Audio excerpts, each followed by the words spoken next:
오늘 아침 코스피와 코스닥 시장에 매수 사이드카가 발동됐습니다.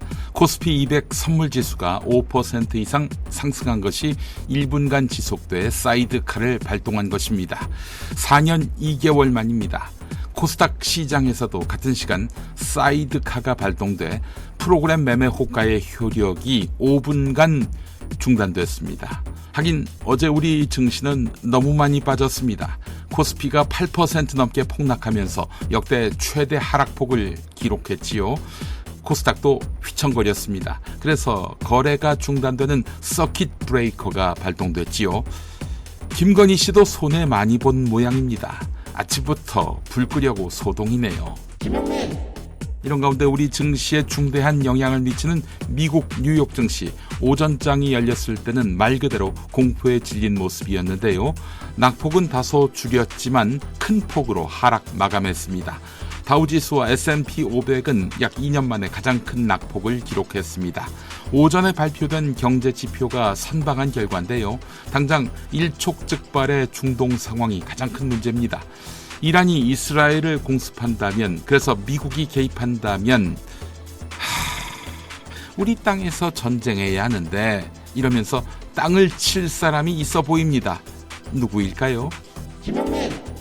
윤석열 명예훼손 사건을 수사하는 검찰이 민주당 이재명 전 대표 등 정치권 인사들의 통신 조회를 했다는 소식을 전해드렸는데, MBC 기자도 조회 안 하면 서운하겠지요.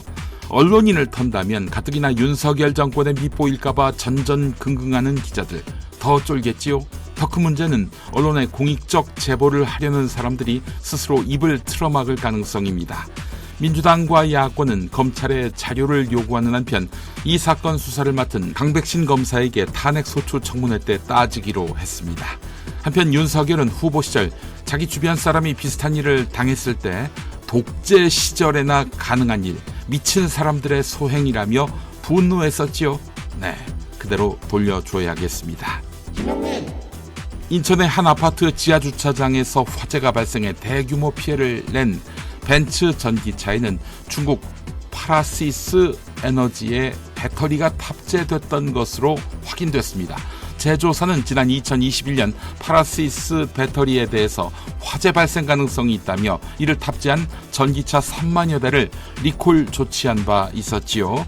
한편 이 폭발 화재로 아파트 입주민 23명이 단순 연기를 흡입하고 차량 140여 대가 불에 타는 재산 피해가 발생했습니다.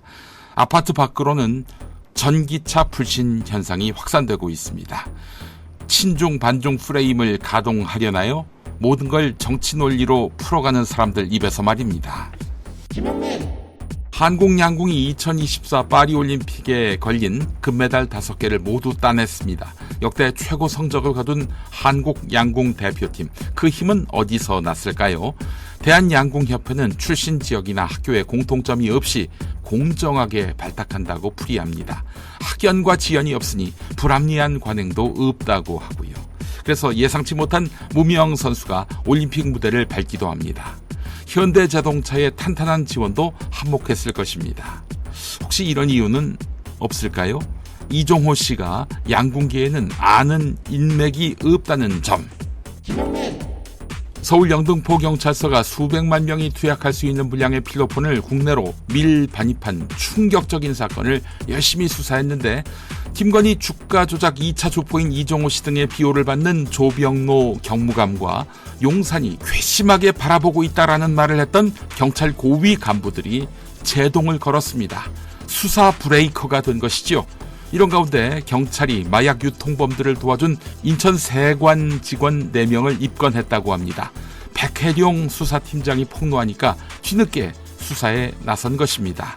그래놓고 경찰 수사 외압에 영향을 안 받는다, 이렇게 말을 하고 있습니다. 사진에 보이는 탐지견, 즉 개가웃을 노릇입니다.